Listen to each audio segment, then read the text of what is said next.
بسم اللہ الرحمن الرحیم۔ یروشلم کی ساحرہ۔ یروشلم کی ساحرہ ان لوگوں کی داستان ہے جو حضور صلی اللہ علیہ وآلہ وسلم کی آمد کے منتظر تھے۔ یہ نبطی عربوں کی عظیم تاریخ ہے جنہوں نے بیک وقت رومنوں، مصر کے حکمران گالس، یروشلم کے بادشاہ ہیروڈیس اور مشرق کے حکمران حدار بن حدار کو بدترین شکستیں دیں۔ یہ حسین و جمیل اور تاریخی لڑکی ہیرودیہ کا قصہ بھی ہے جس نے اپنے زہد شکن رقص کے انعام کے طور پر اللہ کے نبی یحییٰ علیہ السلام کا سر مانگا تھا۔ یہ اصحاب کہف کے اساطیری شہر رقیم کی کتھا بھی ہے۔ اس میں نبطیوں کے بادشاہ حارث کی ترکتاز بھی ہے۔ یروشلم کی ساحرہ میں قدیم سابی مذہب کی پوری تفصیل بھی ملے گی۔ یہ تاریخ کے مشہور ڈاکو براہا کی سرگزشت بھی دیے ہوئے ہے جو حضرت عیسیٰ علیہ السلام کے حادثات زندان میں رہا۔ غزیہ کی یروشلم کی ساحرہ زمانہ قبل اسلام کی وہ سرگزشت ہے جسے ایک دلچسپ کہانی کی صورت میں تاریخ کے اوراق سے قطرہ قطرہ کشید کیا گیا ہے۔ مصنف اسلم راہی M.A۔ نبطیوں کا بادشاہ حارث کئی روز تک دمشق شہر میں قیام کر کے اس کے نظم و نسق کو درست کرتا رہا۔ پھر اپنے اس قیام کے دوران اس نے اپنے وزیر سیلاس کو دمشق کا حاکم مقرر کیا۔ پھر وہ واپس رقیم کی طرف جانے کی تیاریاں کر رہا تھا کہ ایک روز حارث حبیب بن عثمان سعید اپنے بیٹے مالک، زیبال، کیس، شناتر اور دوسرے سالاروں کے ساتھ بیٹھا دمشق کے انتظامات کے متعلق گفتگو کر رہا تھا کہ حارث کے چوبدار نے یوساف کے آنے کی اطلاع دی۔ یوساف کا نام سن کر حبیب بن عثمان چونکا تھا کیونکہ یوساف برابا کا باغی ساتھی اور بڑی دل جمعی اور جانثاری کے ساتھ حبیب بن عثمان کے لیے کام کر رہا تھا۔ لہذا حبیب بن عثمان یہ توقع رکھتا تھا کہ وہ برابا کے متعلق کوئی خبر لے کر آیا ہوگا۔ حارث نے چوبدار کو فوراً یوساف کو پیش کرنے کا حکم دیا۔ تب تھوڑی ہی دیر بعد چوبدار نے یوساف کو سب کے سامنے لا کر کھڑا کیا۔ یوساف کو دیکھتے ہی حارث نے پوچھ لیا، میرے عزیز، کیا تو کوئی اچھی خبر لے کر آیا ہے؟ یوساف نے ایک گہری نگاہ حارث کے پہلو میں بیٹھے حبیب بن عثمان پر ڈالی۔ اس کے بعد اس نے کہنا شروع کیا، آقا، میں یقیناً ایک اچھی خبر لے کر آیا ہوں۔ جس وقت جنگ میں دمشق کے بادشاہ حداد بن حدار کو شکست ہوئی اور وہ بھاگا تو برابا اور اس کا دستے راز سمولا اپنے بچے کھچے لشکر کے ساتھ حداد بن حدار کے لشکر میں شامل تھے۔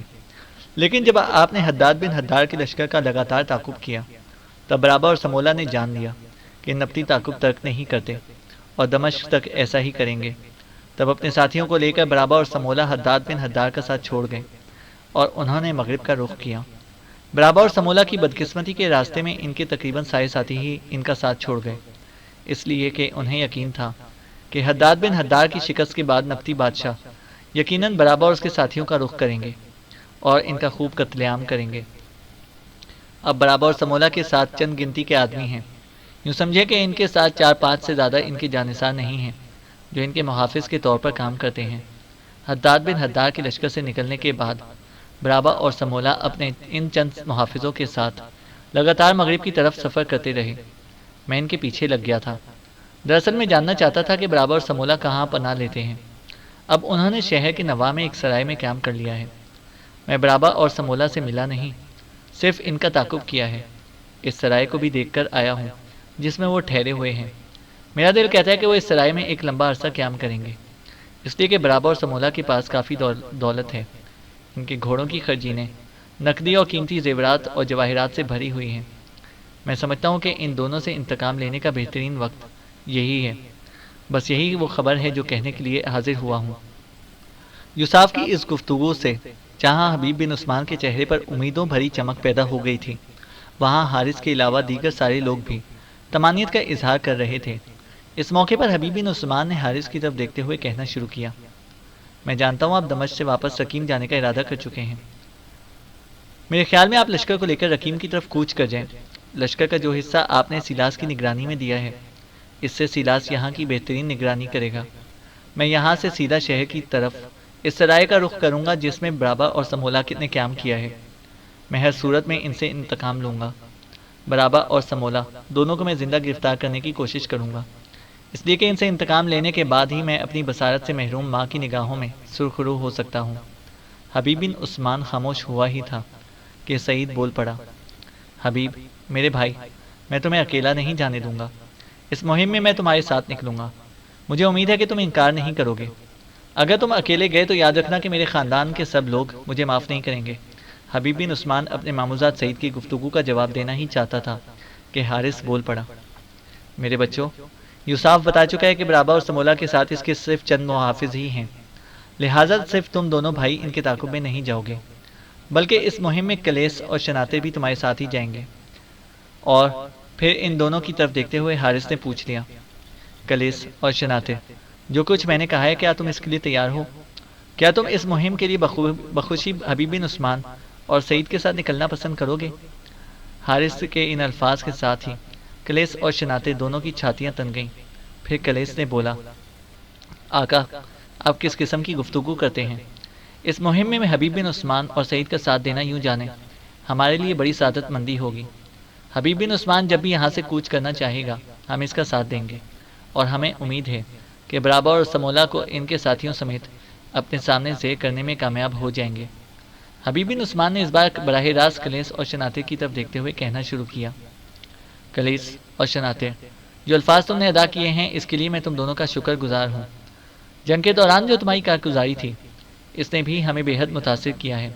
گو شروع میں زندان کے اندر میرا تمہارا ٹکراؤ ہوا تھا، وہ ایک غلط فہمی تھی جسے میں بھول چکا ہوں، میرے خیال میں تم بھی اسے فراموش کر چکے ہوگے۔ اس پر شناتے بول پڑا، حبیب بن عثمان میرے بھائی، تمہیں یہ الفاظ ادا کرنے کی ضرورت نہیں ہے۔ زندان میں تم نے ہمیں پیٹا تھا، وہ ہماری غلطی تھی، اس وقت ہم انسان نہیں حیوان تھے، اب ہم حیوانیت سے انسانیت کی طرف کوچ کر چکے ہیں۔ ہم دو پرخلوص بھائیوں کی طرح تمہاری ہر مہم میں تمہارا ساتھ دیں گے۔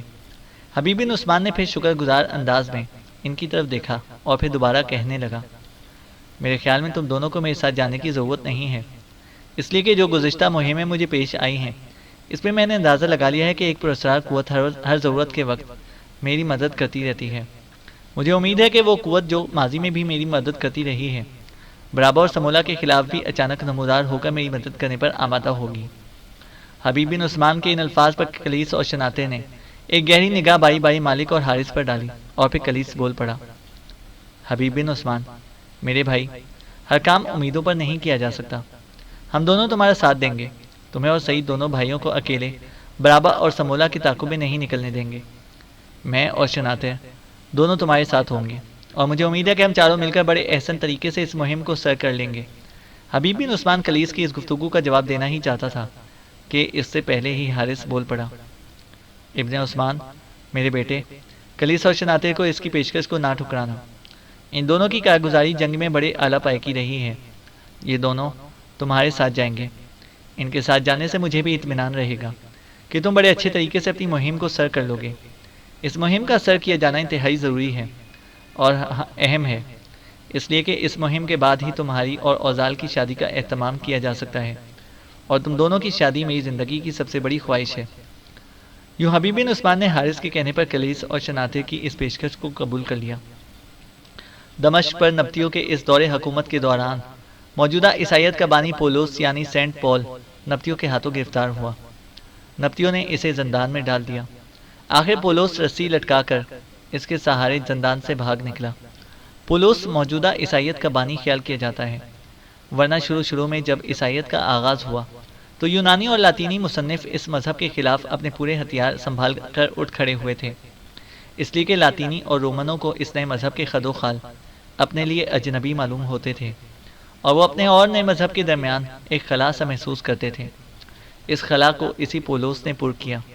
پولس شروع میں یہودی تھا، حضرت عیسیٰ علیہ السلام کا سخت اور بدترین مخالف تھا، ان کے بعد عیسائیت کی طرف راغب ہوا۔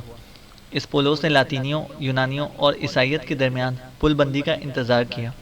ایسا اس لیے ہوا کہ پولس یونانی فلسفہ بھی جانتا تھا اور یونانی زبان سے بھی خوب واقف تھا۔ اسے مذہب میں فلسفیانہ ترکیبیں اور اصطلاحیں استعمال کی اور پرانے مذاہب میں سے کچھ نقطے لیے۔ غرض پولس نے عیسائی مذہب کو یونانیوں اور لاطینیوں کے لیے ایسا پرکشش بنایا کہ ان کے درمیان مصالحت ہو گئی۔ پولوس نے ایک طرح سے مسیحیت پر یونانی رنگ چڑھا دیا۔ وہ یونانیوں اور رومیوں کے لیے خوشگوار بن گیا۔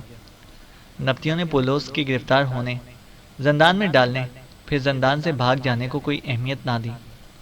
بہرحال جب حارث اور حبیب بن عثمان کے درمیان معاملات طے ہو گئے، تب حارث اپنے لشکر کو لے کر دمشق سے رقیم کی طرف چلا گیا، جبکہ حبیب بن عثمان، سعید، کلیس اور شناطر اپنی نئی مہم سر کرنے کے لیے سیدھا شہر کا رخ کر گئے۔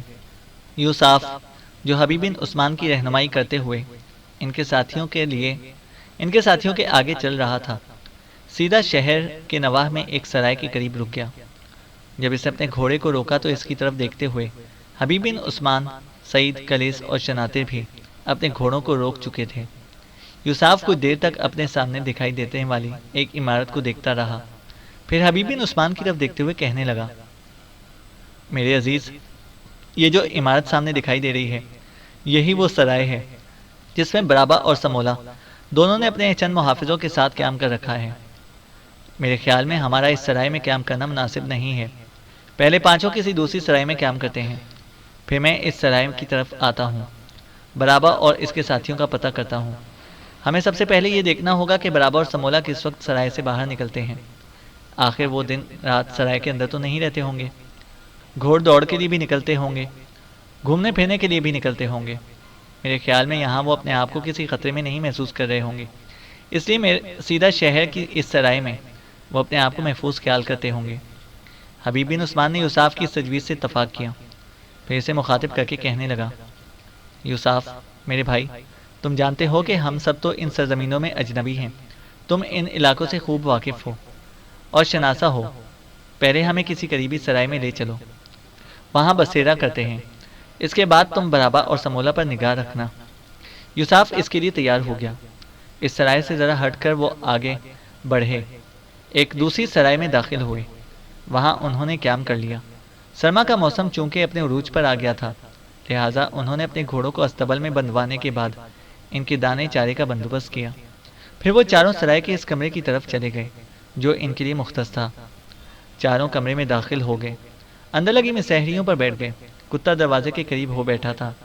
تھوڑی دیر تک کمرے میں خاموشی رہی، پھر حبیب بن عثمان نے کلیس کی طرف دیکھتے ہوئے کہنا شروع کیا، کلیس، یہ پہلا موقع ہے کہ میں تمہارے اور تمہارے ساتھی شناطر کے ساتھ کسی مہم پر نکلا ہوں۔ میں تم دونوں کا شکر گزار ہوں کہ تم دونوں نے اس مہم میں میرا ساتھ دینے کا عہد کیا۔ میرا خیال ہے کہ برابا اور سمولا کے متعلق معلومات حاصل کرنے میں یوساف کچھ وقت لگائے گا۔ کیا تم پہلے ان سرزمینوں کی طرف آتے رہے ہو؟ کیا تم سیدھا شہر کے متعلق کچھ جانتے ہو؟ حبیب بن عثمان کے سوال پر کلیس کے چہرے پر ہلکی سی مسکراہٹ نمودار ہوئی، پھر وہ حبیب بن عثمان کی طرف دیکھتے ہوئے کہنے لگا، ابن عثمان، یہ سارا علاقہ میرا اور شناطر دونوں کا دیکھا بھالا ہے۔ سیدھا شہر ہی نہیں بلکہ اس سے آگے طرابلس اور سیدھا سے پیچھے اکا شہر بھی ہم کئی بار گئے، اور یہ سارے شہر ہمارے گھومے پھرے ہوئے ہیں۔ شناطر کے اس جواب پر حبیب بن عثمان خوش ہو گیا۔ دوبارہ اس نے کچھ سوچا، اس کے بعد اس نے کلیس کو مخاطب کیا، کلیس، کیا ایسا ممکن نہیں کہ تم اس سیدھا شہر کے متعلق کوئی تفصیل بتاؤ؟ اس طرح ہمارا وقت بھی اچھا کٹ جائے گا، اور جب تک تم تفصیل بتاؤ گے ہو سکتا ہے کہ یوساف بھی برابا اور سمولا کے متعلق اطلاعات لے کر لوٹ آئے۔ کلیس اس کے لیے تیار ہو گیا، اس نے اپنا گلا صاف کیا، پھر اس کے بعد وہ حبیب بن عثمان اور سعید دونوں کی طرف دیکھتے ہوئے کہنے لگا، عزیز، یہ شہر سمندر کے کنارے آباد ہے، یہاں کثرت کے ساتھ نیشکر کی کاشت کی جاتی ہے۔ شہر کی بہت بڑی اور مضبوط پتھروں سے بنی فصیل ہے، اور اس کے 4 دروازے ہیں۔ سیدھا شہر سے متعلق روایت ہے کہ یہ شہر سیدون بن سنکا بن کنان بن نوح علیہ السلام نے آباد کیا تھا۔ یہاں بے شمار نباتات ہوتی ہیں، خاص کر نرگس کی یہاں فراوانی ہوتی ہے۔ یہاں دوسرے میوے دار درخت بھی کثرت سے پائے جاتے ہیں۔ انجیر، کشمش اور روغن زیتون یہاں کی خاص پیداوار ہے۔ اس شہر کے ارد گرد بہت سے ندی نالے ہیں، لیکن شہر کے لوگ وہ پانی پیتے ہیں جو ایک نہر کے ذریعے شہر کے اندر لایا جاتا ہے۔ خرد میں ایک چشمہ بھی ہے، جہاں بہار میں خاص قسم کی جھینگا مچھلی ہوتی ہے۔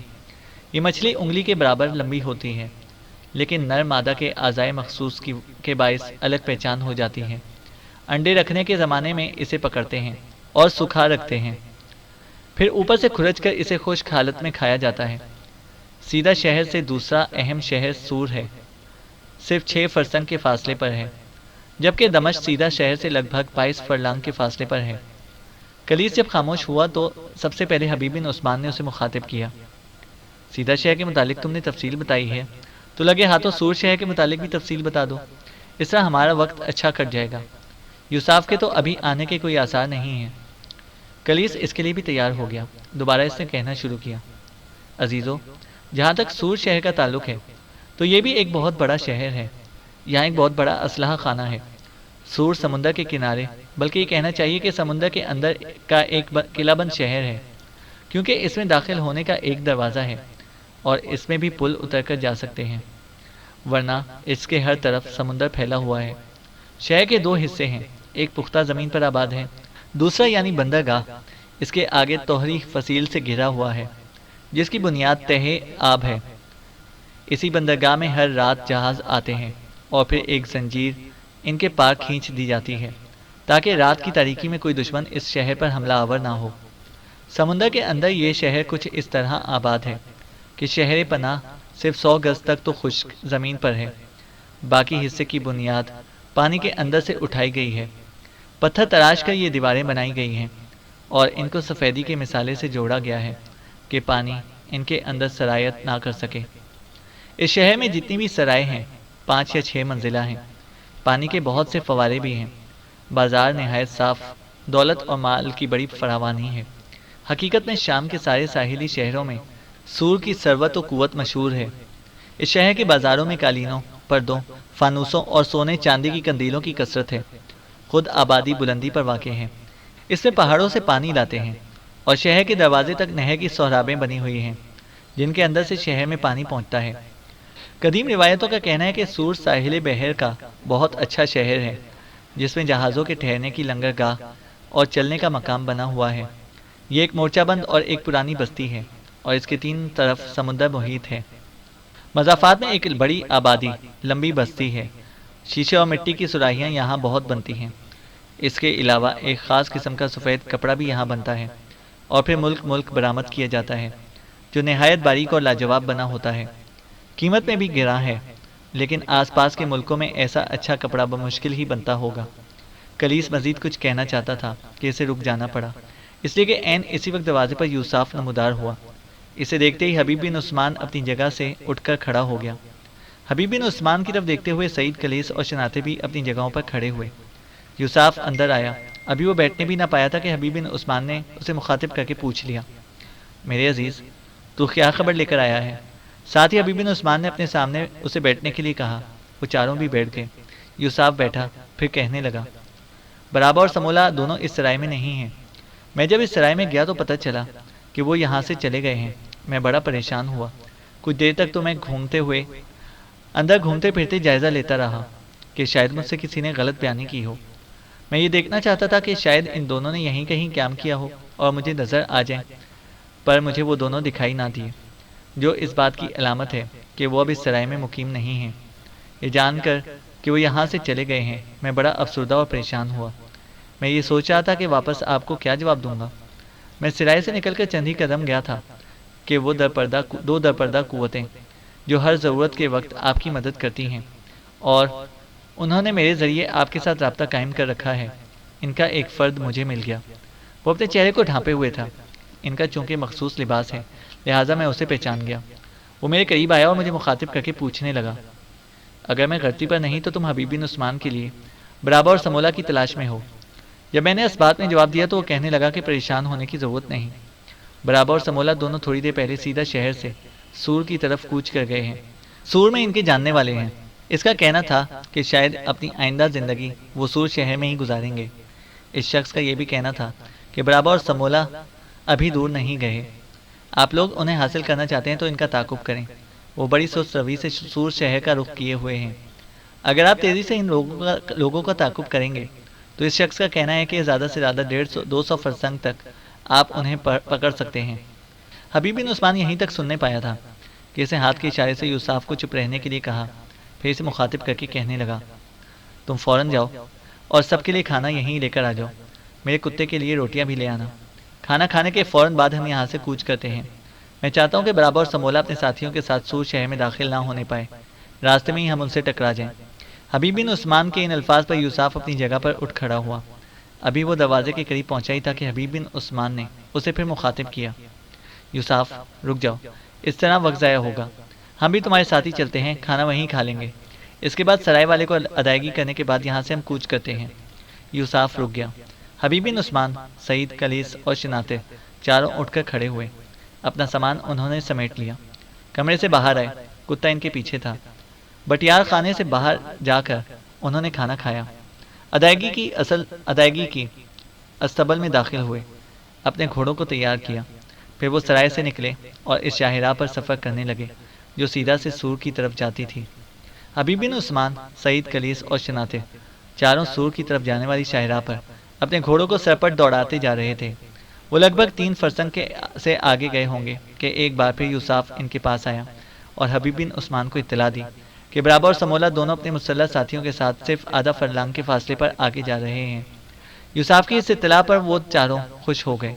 اس موقع پر کلیس نے حبیب بن عثمان کو مخاطب کیا، ابن عثمان، میرے بھائی، اگر آپ برا نہ مانیں تو میں آپ کے سامنے ایک تجویز پیش کروں۔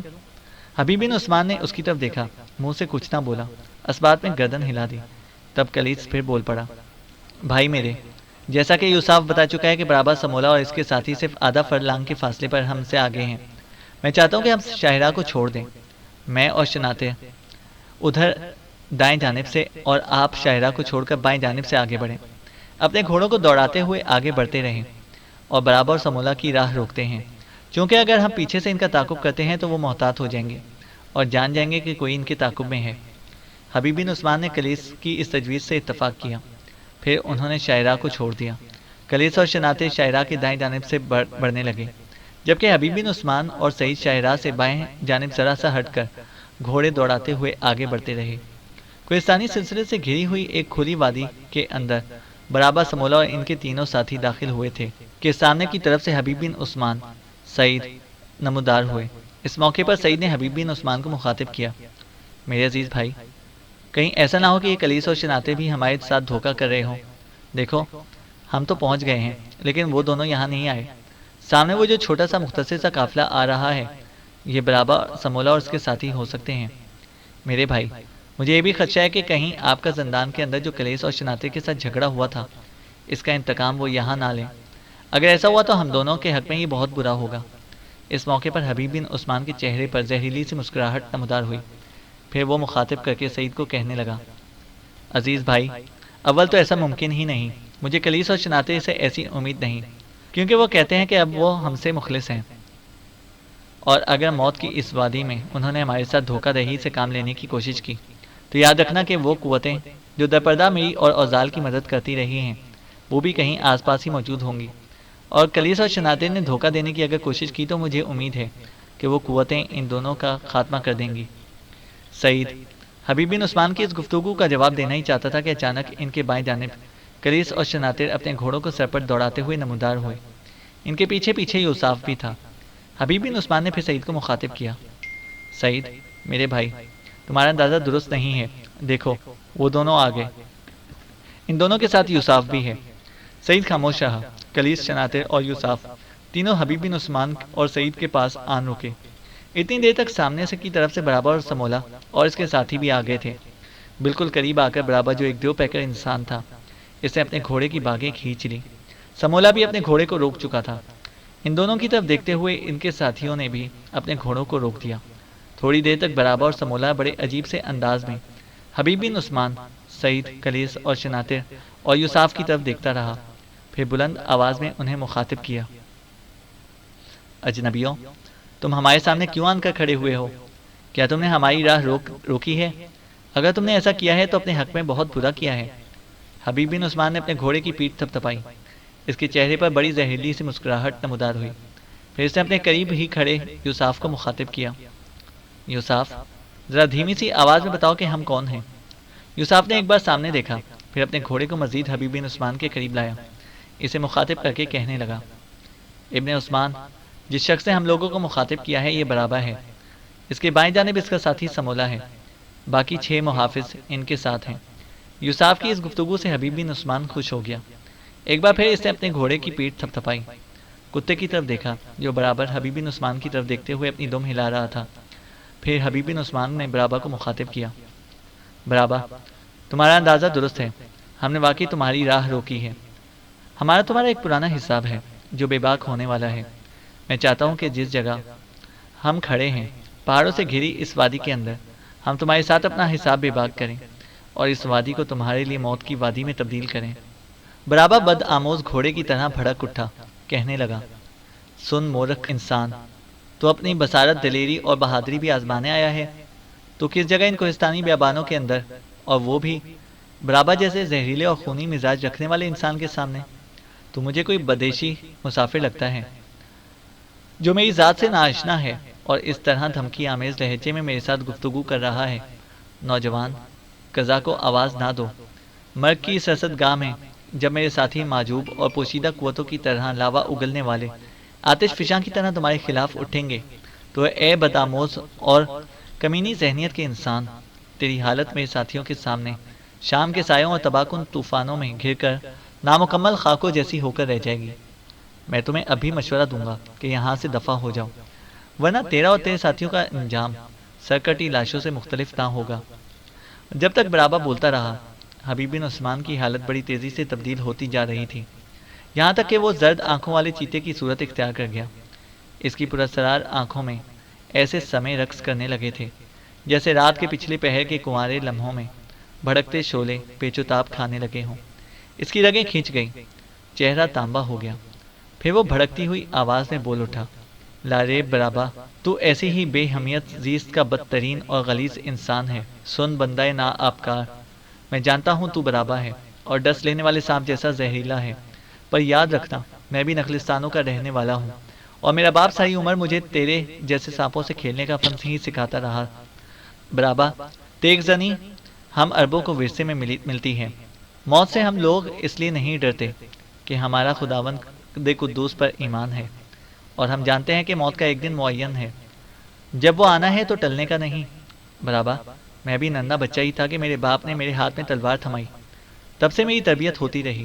دیکھ، اب میں تیرے سامنے جوانی کی حالت میں ہوں، اتنا عرصہ تیغ زنی کرنے کے بعد کیا تو سمجھتا ہے کہ میں یوں ہی تیری راہ روک کر کھڑا ہوا ہوں؟ میں تجھے اجل کے طوفانوں کے درمیان کھڑا کر دوں گا۔ برابا، تیرا میرا حساب اسی وادی کے اندر بے باک ہوگا، کسی دھوکے کسی فریب میں مت رہنا۔ وہ لمحے آن پہنچے ہیں جب میں قضا بن کر تم پر وارد ہوں گا، تجھے لہو کی لگام چڑھاؤں گا۔ برابا، تیرے خلاف میرے دل میں اور ذہن میں جو تباکاری ہے، میرے سینے میں جو تیرے خلاف طوفان تلاتم برپا ہے، وہ تیری اس دھمکی آمیز گفتگو سے تھم تو نہیں جائے گا۔ تو میری گمشدہ خوشیوں کا سراغ ہے، تجھ سے انتقام لینا تو میری زندگی کا سب سے بڑا مقصد ہے۔ حبیب بن عثمان کی گفتگو کے جواب میں برابا واقعی ڈس لینے والے سانپ کی صورت اختیار کر گیا۔ حبیب بن عثمان کے خاموش ہونے پر فوراً بول پڑا، سن بدبخت انسان، برابا حیات کے پردے میں بھٹکتی جوش مارتی آبدار موت ہے۔ میں اور میرے ساتھی تو کالی صدیوں کے اندر بگولوں کی طرح سرگرداں بے باک شعلے ہیں۔ اگر تو افلاس کے ہاتھوں جینے سے بیزار ہے تو جا کسی اور کے ہاتھوں مر، اور اگر تو نہیں ٹلنے والا تو پھر تیری گردن تو ہم نے کاٹنی ہی ہے۔ حبیب بن عثمان نے جواب میں کہا لگایا اور پھر بول پڑا، سن، تیرے جیسے بٹ مار پیٹ کے کتے ہوتے ہیں، میرے ساتھ ٹکرا، پھر دیکھ میں تیری غلیظ زندگی کو سلگتی فضا اور تیرے پرہوس جذبوں کو آگ و خون کے ہیجان میں کیسے مبتلا کرتا ہوں۔ برابا نے کچھ سوچا پہ کہنے لگا، قبل اس کے کہ میرا تیرا حساب بے باک ہو، بتا تو کون ہے؟ تو مجھ سے کس قسم کا انتقام لینا چاہتا ہے؟ اپنا تعارف تو کہہ۔ حبیب بن عثمان بھڑکتی کھولتی ہوئی آواز میں بول پڑا، برابا، میرا نام حبیب بن عثمان ہے، میں رقیم کے ایک نواحی نخلستان کا رہنے والا ہوں۔ میرے باپ کو تیرے کہنے پر قتل کیا گیا، میری ماں کو اندھا کیا گیا۔ میرے باپ کا نام عثمان بن عبادہ تھا، تو یقیناً اس شخص کو جانتا ہے۔ حبیب بن عثمان کے اس انکشاف پر برابا تھوڑی دیر تک کہکہا لگاتا رہا، بڑا ہولناک کہکہا جس کی آواز کوہستانی سلسلے کے اندر گونجتی رہی۔ پھر اس کی آواز سنائی دی، سن بدبخت، باپ کے ذلیل بیٹے، تو اپنے ان 4 ساتھیوں کے ساتھ برابا سے انتقام لینے کے لیے تل گیا ہے۔ تیرے باپ کو قتل کرنا میرے فرائض کی فہرست میں بالکل اوپر تھا، سو میں نے تیرے باپ کو قتل کروا دیا، تیری ماں کو اندھا کروا دیا، یوں جانو میں نے اپنا فرض پورا کر دیا۔ حبیب بن عثمان نے بھی اس سے زیادہ زہریلے لہجے میں کہنا شروع کر دیا، موت کی اس وادی میں جتنی بدبختیاں میں تیری اور سمولا کی جھولی میں ڈالوں گا، ان کا تو اندازہ بھی نہیں کر سکتا۔ برابا پھر گررا اٹھا۔ برابا اور سمولا کا نام لینا آسان ہے، لیکن ان سے ٹکرانا ناممکن نہیں، تو حد درجہ مشکل ضرور ہے۔ حبیب بن عثمان نے بھی جواب میں کہا لگایا، پھر بول اٹھا، برابا یہ تو کہو کہ تمہارا تیسرا ساتھی زابو کہاں ہے؟ زابو کا نام سن کر برابا بری طرح چونکا، پھر اس کی آواز سنائی دی، تم زابو کو کیسے جانتے ہو؟ حبیب بن عثمان نے پھر کہنا شروع کیا، برابا تم شیخیاں تو بہت مارتے ہو، اس وقت کو یاد کرو جب نبطیوں کے ہاتھوں تمہیں اور شام کے بادشاہ حداد بن حدار کو شکست ہوئی، اور میدان جنگ سے تو حداد بن حدار کے ساتھ شام کی طرف بھاگا، لیکن تو ایسا بے وفا، ایسا بے غیرت انسان ہے کہ حداد بن حدار کے ساتھ دمشق کی طرف جانے کی بجائے تو بائیں جانے مڑا اور سیدھا شہر کی طرف چلا آیا۔ ظالم کے بچے، میدان جنگ میں جس وقت انفرادی مقابلہ ہوا تو براہ راست زابو کے مقابلے میں حبیب بن عثمان ہی آیا تھا، اور تو نے دیکھا تھا کہ میں نے کس قدر آسانی کے ساتھ تیرے ساتھی زابو کو موت کے گھاٹ اتار دیا، حالانکہ تیرے اس بزدل کتے کے ساتھی نے مجھ سے شکست کھانے کے بعد میدان جنگ سے فرار ہونے کی کوشش بھی کی تھی، لیکن تو نے دیکھا کہ میں نے اسے بھاگنے نہیں دیا، اس کا سر قلم کر کے رہا۔ برابا کی آواز پھر سنائی دی، تو پھر سن عثمان کے بیٹے، اب پتہ چلا کہ تو کون ہے اور ہمارے ساتھ کس کا حساب بے باک کرنا چاہتا ہے، پر تیری بدقسمتی کہ تو ہمارے ساتھ بے حساب بے باک نہ کرنے پائے گا، بلکہ اپنے ساتھیوں کے ساتھ موت سے ہمکنار ہو جائے گا۔ ذرا اپنے پیچھے نگاہ دوڑا۔ حبیب بن عثمان، سعید کلیس شناتر اور یوساف نے جب پیچھے دیکھا تو ذرا فاصلے پر کچھ مسلح جوان اپنے گھوڑوں پر تیار کھڑے تھے۔ اس موقع پر برابا نے کہا لگایا، عثمان کے بیٹے، میں یہ تو نہیں جانتا کہ میرے تعاقب میں تو ہے، لیکن میرے ساتھیوں نے بتا دیا تھا کہ کوئی قوت میرے پیچھے لگی ہوئی ہے، سو میں محتاط تھا۔ اب دیکھ، میری احتیاط نے تمہیں ایک طرح سے موت کے اندھے کنویں میں لا کھڑا کیا ہے۔ این اس موقع پر حبیب بن عثمان اور اس کے ساتھیوں کی پشت پر برابا کے جو مسلح جوان نمودار ہوئے تھے، ان کے دائیں بائیں ذرا بلندی پر مسلح جوانوں کی دو بڑی بڑی ٹولیاں نمودار ہوئیں۔ ان کی کمر سے ان کی تلواریں لٹک رہی تھیں، ان کے ہاتھوں میں کمانیں تھیں جن کے چلے کھینچے ہوئے تھے، جن پر تیر چڑھے ہوئے تھے۔ اس موقع پر اچانک یوساف نے اپنے قریب کھڑے کلیس سے کچھ کہا۔ کلیس نے لمحہ بھر کے لیے پیچھے مڑ کر دیکھا، اس کا رنگ غصے اور غضبناکی میں سرخ ہو گیا تھا۔ پھر اس نے برابا کو مخاطب کیا، سن دشتی کتے، تو کیا سمجھتا تھا کہ ہماری پشت پر اپنے ساتھیوں کو کھڑا کر کے تو ہمیں اپنے سامنے بے بس و لاچار کر دے گا؟ ذرا اپنے ساتھیوں کے دائیں اور بائیں دیکھ، ہمارے ساتھی ان کا کام تمام کرنے کے لیے تیر کھینچے ہوئے ہیں، ہماری طرف سے ایک اشارہ ملتے ہی انہیں چھلنی کر کے رکھ دیں گے۔ برابا تو اتنا بڑا کوئی شمشیر زن نہیں ہے، نہ جنگ آزما سولت زن، نہ کوئی پر قوت انسان ہے جو ہمیں اس طرح کی دھمکی دے۔ ہمارا امیر حبیب بن عثمان جو تمہارے سامنے کھڑا ہے، موت کی مانند طاقتور اور فطرت کی پراسرار قوتوں جیسا جرأت مند ہے۔ برابا، کوہستانی سلسلے میں دھری ہوئی وادی ہمارے لیے نہیں، تمہارے لیے موت کا میدان بنے گی۔ لکھ رکھو کہ اس وادی کے اندر ہم تمہیں اور تمہارے ساتھیوں کو بے حرارت اور بے حلاوت کر کے رکھ دیں گے۔ کلیس خاموش ہو گیا۔ تھوڑی دیر تک جب برابا کی طرف سے کوئی جواب نہ ملا، تب کلیس دوبارہ بول پڑا، برابا تم نے میری گفتگو کا جواب کیوں نہیں دیا؟ بولتے کیوں نہیں؟ کیا ہماری پشت پر ہمارے ساتھیوں کو دیکھ کر تم بے کرا المناکیوں کے سرسام کا شکار ہو گئے ہو، یا تمہاری آواز بند ہو گئی ہے جو تم بول نہیں سکتے؟ تھوڑی دیر پہلے تم چنگارتی چیختی آندھیوں کی طرح ہمیں مخاطب کر رہے تھے، اب ایسے چپ اور خاموش ہو گئے ہو جیسے سرکش لہروں پر سکوت سا چھا جاتا ہے، جیسے فضا کی سانسیں بوجھل ہو جاتی ہیں۔ بولو، پہلے جیسا دھمکی آمیز لہجہ ہمارے خلاف استعمال کرو تاکہ ہم تمہارے خلاف اپنے انتقام کی ابتدا کریں۔ برابا کچھ دیر تک اپنے گھوڑے پر بیٹھا سوچتا رہا، پھر اپنے گھوڑے سے نیچے اتر کر گیا، چند قدم آگے بڑھا اور حبیب بن عثمان کو مخاطب کر کے کہنے لگا، ابن عثمان، کیا ایسا ممکن نہیں کہ ہم اپنے ساتھیوں کو موت کی منڈی میں نہ دھکیلیں؟ تیری میری دشمنی ہے، میں اپنے ہتھیار ایک طرف پھینک دیتا ہوں، تو بھی نہتا ہو جا، دونوں ایک دوسرے سے انفرادی مقابلہ کرتے ہیں، تو اپنی قوت آزما، میں بھی تیرے خلاف اپنا زور صرف کرتا ہوں۔ اس مقابلے میں اگر میں نے تجھے ہرا دیا تو میرے راستے کی دیوار نہیں بنے گا، اپنے ساتھیوں کو ہٹا لے گا، میری مرضی میں جہاں چلا جاؤں، اور اگر اس انفرادی مقابلے میں تو نے مجھے زیر اور مات کر لیا تو پھر تیرے اختیار میں ہے، تو جو چاہے میرے اور میرے ساتھیوں کے ساتھ سلوک کرے۔ میں سمجھتا ہوں کہ اگر تو جوان مرد ہے تو میرے مقابلے کی اس دعوت کو قبول کرے گا۔ حبیب بن عثمان کا سرخ رنگ ہو گیا، پھر اس کے دیکھتے ہی دیکھتے برابا نے اپنے ہتھیاروں کی چرمی پیٹی اتار کر دور پھینک دی۔ حبیب بن عثمان بھی اپنے گھوڑے سے نیچے اترا. اپنے ہتھیار اتار کر اس نے اپنے گھوڑے کی زین پر رکھ دیے. ایک بار اس نے آسمان کی طرف دیکھا، پھر اپنے خداوند قدوس کو مخاطب کرتے ہوئے وہ کہہ رہا تھا: میرے اللہ، میرے مالک، میں اپنے کرب آشنا دل کی ساری میٹھی تڑپ کے ساتھ تیرے سامنے اپنی دعا کے حروف پیش کرتا ہوں. میرے مالک، شیطان کی طرح سیاہ اور تقریب کا پیاسا میرا بدترین دشمن میرے سامنے ہے، اور شیطانیوں کے سامنے تیرے ہی در پر پناہ مل سکتی ہے. میرے اللہ، میری مدد فرما کہ میں فطرت کے گیتوں کا نوحہ بن کر بلوغت کے موڑ پر کھڑے ہو کر ان خبیث شیطانوں کے لیے اذیتوں کا شمشان بن جاؤں. میرے اللہ، گلوں کے نغمے ستاروں کے گیت صرف تیرے دم سے ہیں. آدھی رات کے آسمان پر تابندہ ستاروں کے گیت صرف تیرے دم سے ہیں. آدھی رات کے آسمان پر تابندہ ستاروں کی سرگوشیاں اور دنیا کے انتہا و آغاز کی ساری ابدی صداقتیں میرے اللہ صرف تیرے حکم کے تحت ہی قائم و دائم ہیں. میرے اللہ، درندوں کی طرح دھاڑتا میرا دشمن میرے سامنے ہے. مجھے توفیق دے کہ میں آتشی لہروں کی سرسراہٹ کی طرح اس کے چہرے کو جھلساتا چلا جاؤں.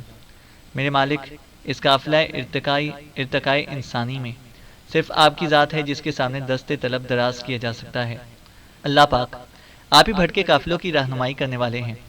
میرے مولا، میری مدد فرما کہ میں اپنے دشمن کو جانوروں کی طرح ہانک دوں اور اس کی غلیظ خواہشوں کے شبستانوں میں شعلوں کے رقص کی طرح داخل ہو جاؤں میرے مالک، میری نصرت فرما کہ میں کسی گرم تند آتشی فشانی طوفان کی طرح انہیں کھیتوں کی مٹی کھلیانوں کے تنکے کی طرح اڑاتا چلا جاؤں اور ان کے دل کی دھڑکنوں کو بے ربط کرتے ہوئے ان کے نفس کو لرزشوں میں سموتا چلا جاؤں. میرے اللہ، میں آپ کا ایک عاجز اور خاکسار بندہ ہوں. ضرورت کے وقت ہمیشہ آپ ہی کے سامنے دست طلب دراز ہوا ہوں. اس موقع پر بھی جب کہ دشمن میرے سامنے موت بن کر تانگ جھانک کرنے والا ہے، میں آپ سے دعا کرتا ہوں کہ اللہ اس بدترین دشمن کے سامنے مجھے کامیاب اور کامران رکھنا. دعا مانگنے کے بعد حبیب بن عثمان کو پرسکون ہو گیا. پھر وہ اس وقت چونکا جب برابا آگے بڑھا. حبیب بن عثمان بھی چھاتی تانے ہوئے آگے بڑھا تھا. جب وہ برابا کے قریب گیا تو چونکا. اس نے دیکھا کہ اس کا کتا بھی اس کے پیچھے پیچھے آ رہا تھا. وہ بڑے عجیب سے انداز سے برابا کی طرف دیکھ رہا تھا، دم ہلا رہا تھا. حبیب بن عثمان کے چہرے پر مسکراہٹ نمودار ہوئی. اس نے کتے کو اپنی 2 انگلیوں کے مخصوص اشارہ کیا، جس پر کتا ذرا سا پیچھے ہٹا اور پرسکون ہو کر بیٹھ گیا. قریب آنے کے بعد برابا نے حبیب بن عثمان کو مخاطب کیا: ابن عثمان، مقابلے کی ابتدا تو کرے گا یا مجھے کرنی ہے؟ حبیب بن عثمان کے چہرے پر بڑی پرسکون سی مسکراہٹ نمودار ہوئی، اس لیے کہ وہ اپنے خداوند قدوس کے ساتھ عہد کر چکا تھا. پھر وہ کہنے لگا: برابا، ابتدا تو ہی کر. برابا آگے بڑھا، تھوڑا سا فضا میں اچھلا، ایک زوردار مکہ اس نے حبیب بن عثمان کے شانے پر مارا. حبیب بن عثمان نے اپنا دفاع نہیں کیا بلکہ پرسکون کھڑا رہا. جس وقت برابا کا مکہ اس کے شانے پر پڑا، اس وقت درد کی شدت سے وہ تھوڑا سا جھکا ضرور تھا. پھر حبیب بن عثمان نے برابا کو مخاطب کیا: برابا، میں ہتھوڑی کی طرح برسنے والے تیرے اس مکے کو فضا میں روک بھی سکتا تھا، لیکن میں نے ایسا نہیں کیا. میں تیرا پہلا مکہ کھانا چاہتا تھا تاکہ میں پوری طرح تیرے خلاف برانگیختہ ہو جاؤں. حبیب بن عثمان کے ان الفاظ کا برابا نے کوئی جواب نہ دیا. اس نے پھر اپنا مکہ حرکت میں لاتے ہوئے حبیب بن عثمان کے اسی شانے کو ہدف بنانا چاہا. تب حبیب بن عثمان نے فضا میں اٹھا ہوا اس کا بازو پکڑا. پھر ایسی قوت، ایسے زور کا مکہ اس نے برابا کے جبڑے کے نچلے حصے پر لگایا کہ برابا کراہتا ہوا پیچھے ہٹ گیا. جلدی برابا سنبھل گیا، سیدھا کھڑا ہوا اور دوبارہ حبیب بن عثمان پر ضرب لگانے کی کوشش کرنے لگا. اب دونوں طوفانی صورتحال اختیار کر چکے تھے. دونوں نے ایک دوسرے پر مکوں کی بارشیں شروع کر دی. کچھ دیر تک ایسا ہی سما رہا.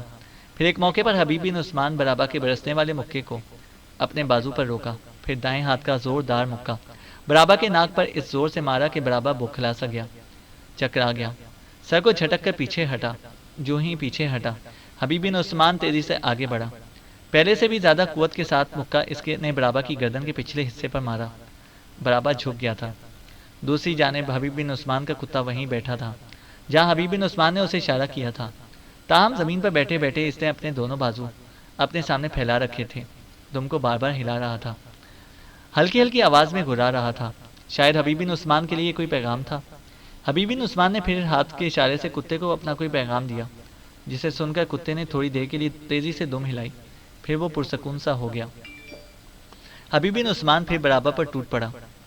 برابا اب پوری طرح حبیب بن عثمان کے سامنے بے بس دکھائی دے رہا تھا. جو ہی حبیب بن عثمان اس پر ضرب لگاتا وہ لڑکھڑانے لگتا۔ برابا کی یہ حالت دیکھتے ہوئے حبیب بن عثمان پر پوری طرح وحشت اور بربریت چھا گئی۔ ایک موقع پر اس کا مکہ کھانے کے بعد برابا جب دوہرا ہوا تو اس نے دونوں ہاتھ اس نے فضا میں بلند کیے، پھر ایک ساتھ دائیں اور بائیں ہاتھ کے دونوں مکے اس نے اس قوت کے ساتھ برابا کی پیٹھ پر مارے کہ برابا پوری طرح کراہتا ہوا زمین پر گرا اور لیٹ کر آہوزاری کرنے لگا۔ حبیب بن عثمان پر اب غصہ پوری طرح سوار تھا۔ ایک طرف سے آگے بڑھا، اچانک وہ سمولا پر وارد ہوا۔ گھوڑے پر بیٹھے ہوئے سمولا کو اس نے نیچے فرش پر پھینکا، پھر اس پر ایسی مکوں کی بارش کی کہ سمولا سنبھل ہی نہ سکا اور وہ اپنے دفاع میں اپنے ہاتھوں کو حرکت میں بھی نہ لا سکا، اور حبیب بن عثمان نے اسے مار مار کر ادھموا کر دیا۔ پھر فضا میں اپنے دونوں ہاتھوں پر اسے اٹھایا، فضا میں بلند کرتے ہوئے خوب زور کے ساتھ برابا پر پٹخ دیا۔ دونوں چلا اٹھے۔ جس وقت حبیب بن عثمان نے سمولا اور برابا کو اپنے سامنے بے بس کر دیا تھا، تب کلیس اور یوساف کے درمیان سرگوشی ہوئی، جس کے جواب میں یوساف نے پشت پر کھڑے ساتھیوں کو کوئی اشارہ کیا۔ یہ اشارہ ملنا تھا کہ دو گروہوں میں سے ایک گروہ اپنے گھوڑوں کو سر پر دوڑاتا ہوا یوساف کے قریب آ گیا۔ دوسرے گروہ نے ایسی تیر اندازی کی کہ حبیب بن عثمان اور اس کے ساتھیوں کی پشت پر جو برابا کے ساتھی نمودار ہوئے تھے انہیں موت کے گھاٹ اتار دیا۔ ساتھیوں کا دوسرا گروہ جو یوساف کے قریب آ کر کھڑا ہوا تھا اور جو سیاہ لباس پہنے ہوئے تھا اور چہروں پر سفید رنگ کے انہوں نے ڈھاٹے باندھ رکھے تھے، قریب آ کر انہوں نے آپس میں صلح مشورہ کیا۔ پھر وہ سامنے کھڑے برابا اور سمولا کے ساتھیوں پر حملہ آور ہوئے اور لمحوں کے اندر انہیں موت کے گھاٹ اتار کر رکھ دیا۔ حبیب بن عثمان نے جب دیکھا کہ سمولا اور برابا کے مقابلے کے لیے اٹھتے نہیں تو وہ آگے بڑھا۔ سمولا کی جو ہتھیاروں کی پیٹی تھی وہ اس نے اتارتے ہوئے کلیس اور شناتے کی طرف پھینک دی۔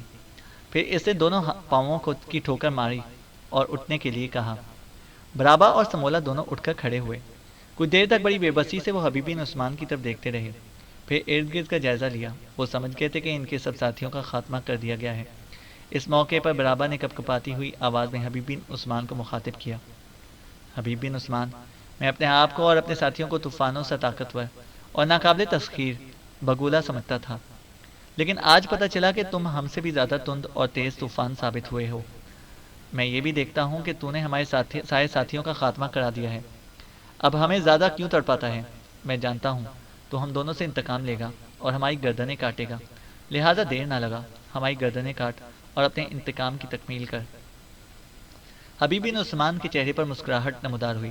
کچھ دیر وہ خاموش رہا، بڑے غور سے برابا اور سمولا کی طرف دیکھتا رہا، پھر اس نے ہلکا سا کہکہا لگایا اور برابا کو مخاطب کر کے کہنے لگا، برابا، اب مجھ سے مار کھانے کے بعد یکایک تیرے اظہار کا پیمانہ کیوں تبدیل ہو گیا؟ اس مقابلے سے پہلے تو تباہی کی آگ سے کھردرے لہجے اور گریبان شک کرتی طوفانی الغار کے سے انداز میں گفتگو کرتا تھا، اب تھکے مرجھائے لہجے اور گھٹی گھٹی سی آواز میں کیوں گفتگو کرتا ہے؟ تھوڑی دیر پہلے تو زندگی کی تاریک شب میں بے چین شراروں کے خروش کی طرح مجھے دھمکیاں دیتا تھا، اب تیری آواز سردی کی طویل رات میں ٹمٹماتے چراغوں جیسی کیوں ہو گئی ہے؟ تیری فکر کی وہ پہلی اڑانے، تیرا وہ کھردرا تپتا لہجہ کہاں گیا؟ تو نے کیوں اپنے آپ پر بے بچارگی طاری کر لی ہے؟ میرے ساتھ وہی پہلے جیسے آتش زنی اور خون ریزی اور محب و وحشی انسانوں سا رویہ اختیار کر، تاکہ میں ایک بار پھر تجھ پر وارد ہوں اور تجھ پر ثابت کر دوں کہ میں تیرے ساتھی زابوں کا قاتل بیک وقت تم سے اور سمولا سے نپٹ سکتا ہوں۔ حبیب بن عثمان کی اس گفتگو کا جواب برابا اور سمولا میں سے کسی نے بھی نہ دیا۔ کچھ دیر تک وہ گردنیں جھکائے کھڑے رہے۔ اس کے بعد برابا نے پھر حبیب بن عثمان کی طرف دیکھا اور ٹوٹتی بکھرتی آواز میں اسے مخاطب کیا، میں جانتا ہوں ہم دونوں تمہارے سامنے اس وقت بے بس ہیں، لہٰذا تو جو چاہے ہمارے ساتھ سلوک کر، تجھے اس کا حق پہنچتا ہے۔ حبیب بن عثمان نے برابا کی بات کاٹ دی۔ برابا، میں تمہیں یہاں قتل نہیں کروں گا، میں تمہیں اسی نخلستان میں لے کر جاؤں گا جہاں میرے باپ کو تو نے قتل اور میری ماں کو تو نے اندھا کیا تھا۔ پھر حبیب بن عثمان پیچھے ہٹا، اچانک اسے کوئی خیال گزرا، رکا، برابا کے ہتھیار کی پیٹی اس نے اٹھائی، اپنے گھوڑے کی طرف گیا۔ وہاں سمولا کے ہتھیاروں کی پیٹی پڑی ہوئی تھی، دونوں پیٹیاں اسے شناطر کو تھما دی۔ پھر اس نے ان گمنام مجاہدوں کی طرف دیکھا جو ہمیشہ ضرورت کے وقت اس کی مدد کو پہنچتے تھے۔ پھر قدرے بلند آواز میں حبیب بن عثمان نے انہیں مخاطب کر کے کہنا شروع کیا، خلوص اور جانثاری کی تاریخ اپنے لہو سے لکھنے والے جانثاروں، سرفروشی کی قندیلیں روشن کرنے والے مجاہدوں، شعور تب و تاب رکھنے والے دیدہ وروں، زمین کا کمر بند پکڑ کر ہلا دینے والے نا آشنا رفیقوں، تم ہمیشہ بجلیوں کے گہواروں اور دفاع کے شہاب ثاقب کی طرح ضرورت کے وقت میری مدد کو پہنچے۔ میرے دل و دماغ ہمیشہ تمہارے ہی متعلق سوچتے رہتے ہیں۔ میرے ذہن میں ہمیشہ یہی آوازیں اٹھتی رہتی ہیں کہ تم کون ہو، کہاں سے آئے ہو، تمہارا تعلق ان سرزمینوں سے ہے، تم کیوں اور کس کے کہنے پر شاہینوں کی طرح میری مدد کے لیے پہنچ جاتے ہو۔ میں تم لوگوں کا ممنون اور شکر گزار ہوں۔ تم لوگوں نے ہمیشہ اذیتوں کے بھنور اور خطرات کے گرداب میں ریگ اور سرسر کے طوفانوں میں اور امیدوں کے سورج کی طرح میری مدد کی۔ بے قرار تپتے حالات میں ہمیشہ تم میرے سامنے آئے اور لمحوں کے اندر زخموں کی زنجیریں اور بے صلہ زخم لگا دینے والے مجاہدوں کی طرح میری مدد کر کے آتی جاتی رتوں کی طرح غائب ہو گئے۔ تم کب تک گمنام رہ کر میرے دشمنوں کے خلاف قہرمانیت کا اظہار اور تشنگی کا طوفان بنتے رہو گے؟ کیا ایسا ممکن نہیں کہ آج تم مجھے بتاؤ کہ تمہارا میرے ساتھ کیا تعلق، کیا رشتہ، کیا رابطہ ہے؟ تم کون ہو، کہاں سے آتے ہو، کن سرزمینوں سے تمہارا تعلق ہے، کس کے کہنے پر میری مدد کرتے ہو، اپنی جانوں کو خطرات میں ڈالتے ہو؟ کیوں تم لوگ اپنے خون کا نذرانہ پیش کر کے میری حفاظت کا سامان کر دیتے ہو؟ حبیب بن عثمان خاموش ہوا تو ان میں سے ایک بھاری بھرکم آواز میں بول پڑا، امیر حبیب بن عثمان، یوں جانے کہ ہم آپ کے عقیدت مند ہیں۔ ہم پر صبر آزما پابندیاں ہیں جن کی بنا پر ہم یہ نہیں بتا سکتے کہ ہم کون ہیں، کہاں سے آتے ہیں، کیسے آپ پر نگاہ رکھتے ہیں، اور جو کام ہم نے اپنے ذمہ لے رکھا ہے یہ کام کس نے ہمارے سپرد کر رکھا ہے۔ لیکن آپ سمے کا انتظار کریں، عنقریب وہ وقت آنے والا ہے کہ قریب اور بعید کا امتیاز ختم ہو جائے گا، ہوس پرستی کے سمے تمام ہو جائیں گے۔ آپ اپنے ذہن میں ایک بات محفوظ رکھیں کہ ہم سب آپ کے تحفظ کا شانہ، آپ کی رفاقتوں کا فروغ اور آپ کے لیے ارادت مندی کی صبح کا جمال ہیں۔ بس اس کے علاوہ میں کچھ نہ کہہ سکتا ہوں، نہ مجھے کہنے کی اجازت ہے۔ جب مجھے اجازت ملی کہ ہم آپ پر یہ ظاہر کر دیں کہ ہم کون ہیں، کیوں آپ کی مدد کرتے ہیں، تو امیر حبیب بن عثمان، آپ یقین جانیے کہ میں اپنا آپ ظاہر کرنے کے لیے ایک لمحے کی بھی تاخیر نہیں کروں گا۔ وہ مجاہد اپنی جگہ پر کھڑے رہے۔ ان کا جواب سن کر حبیب بن عثمان کی گردن جھکی رہی۔ وہ بیچارہ گہری سوچوں میں غرق تھا۔ اس موقع پر سعید، کلیس اور شناتے تینوں بڑے غور سے اس کی طرف دیکھ رہے تھے۔ پھر آہستہ آہستہ حبیب بن عثمان نے اپنی گردن سیدھی کی اور ان مجاہدوں کو اس نے دوبارہ مخاطب کیا، بہرحال اگر فی الوقت تم پر کوئی صبر آزما پابندیاں ہیں یا کسی مصلحت کے تحت تم مجھ پر اپنی ذات کا اظہار نہیں کرنا چاہتے تو نہ صحیح۔ اس کے باوجود میں حبیب بن عثمان تمہاری جانثاری، تمہارے خلوص کو سلام کرتا ہوں۔ میری خداوند قدوس سے دعا ہے کہ وہ تمہاری سرفروشی، تمہاری عزت اور عظمت میں اور اضافہ کریں۔ اس پر مجاہدوں کا وہ ساتھی جس نے حبیب بن عثمان کو مخاطب کیا تھا، اس نے بلند آواز میں حبیب بن عثمان کا شکریہ ادا کیا۔ پھر وہ اپنے گھوڑوں کی باگ کو موڑنا ہی چاہتا تھا کہ اسے کچھ خیال گزرا۔ دوبارہ اس نے حبیب بن عثمان کو مخاطب کیا، اے امیر، میں آپ سے ایک بات تو کہنا ہی بھول گیا۔ برابا کے سارے ساتھی جو یہاں اور ہماری پشت پر مرے ہیں، اگر اجازت دیں تو ان سب کے گھوڑوں کو ہم اپنے ساتھ لے کر جائیں۔ یوساف کو بھی ہم اپنے ساتھ لے کر جائیں گے۔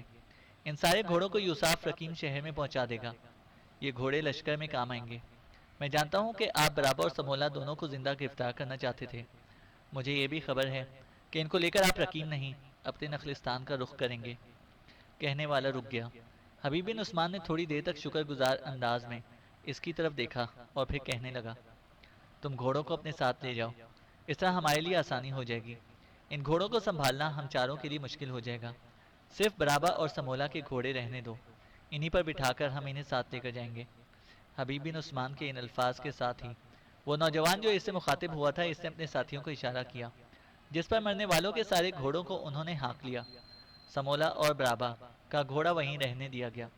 پھر وہ وہاں سے ہٹے، پشت کی جانب وہاں گئے جہاں ان کے دوسرے ساتھی کھڑے ہوئے تھے۔ اس کے بعد برابا کے جو ساتھی وہاں مرے تھے، ان سب کے گھوڑوں کو بھی انہوں نے ہانکا تھا۔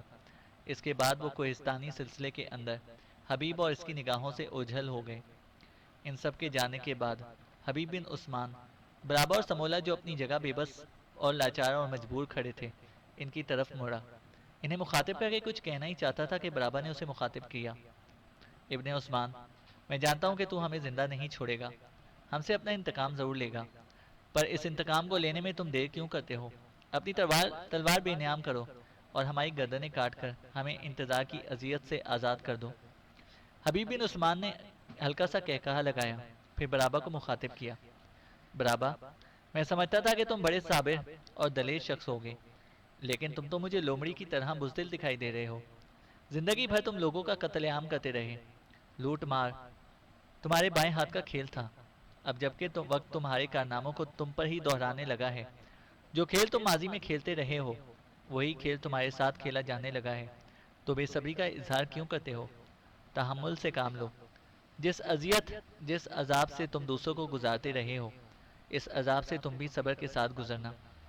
برابا، میں تم دونوں کو یہاں قتل نہیں کروں گا، تمہیں اپنے ساتھ اپنے نخلستان لے کر جاؤں گا، وہاں تمہیں میں عبرت کا نشانہ بناؤں گا، تاکہ لوگوں کو خبر ہو جائے کہ بے گناہ لوگوں کا قتل عام کرنے والوں کا انجام کیا ہوتا ہے۔ اس کے بعد حبیب بن عثمان نے اپنا رخ بدلا، سعید اور کلیس کو مخاطب کیا، عزیزو آگے بڑھو، ان کے چمڑے کی پیٹیوں سے ہتھیار نکال لو، ان کی پیٹیاں ان کی کمر پر باندھ دو، انہیں ان کے گھوڑوں پر سوار کراؤ، پھر ان کی پیٹیاں پشت کی طرف سے مضبوط رسی ڈال کر زین کے ساتھ باندھ دو، تاکہ اپنی مرضی کے مطابق یہ اپنے گھوڑے سے اتر نہ سکیں۔ اس کے بعد ان دونوں کے گھوڑوں کی لگامیں اپنے گھوڑوں کی زینوں کے ساتھ باندھ لو۔ تم دونوں آگے آگے ہوگے، میں اور شناتر پیچھے ہوں گے، تاکہ ان پر نگاہ رکھ سکیں۔